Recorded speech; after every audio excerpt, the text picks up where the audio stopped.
Une des premières actions à mettre en place pour économiser l'énergie dans nos maisons, c'est bien évidemment de les isoler, que ce soit les murs, la toiture, le sol. Donc faire on va dire une couette bien étanche à la chaleur autour de toute la maison. Et pour ça, aujourd'hui, plusieurs solutions s'offrent. Donc soit des solutions assez traditionnelles, classiques, donc qui vont être plutôt des isolants à base de soit de laine de verre, soit de laine de roche, soit de polystyrène, soit des isolants plus sains, dits biosourcés ou naturels. Et ici, vous en avez quelques exemples. Alors là, un isolant à base de laine de chanvre, de laine de bois, de liège ou de ouate de cellulose, où c'est finalement du recyclage de papier.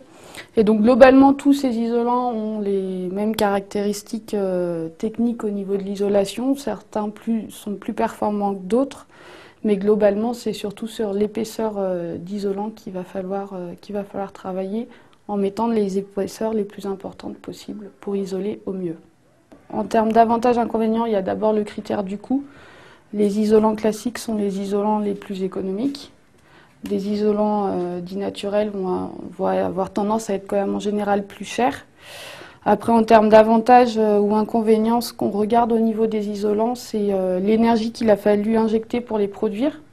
C'est-à-dire que produire des isolants type polystyrène ou encore pire mousse polyuréthane demande beaucoup d'énergie, alors que produire des isolants dits naturels requiert beaucoup moins d'énergie et en plus développe les filières locales, telles que production de chanvre ou de bois.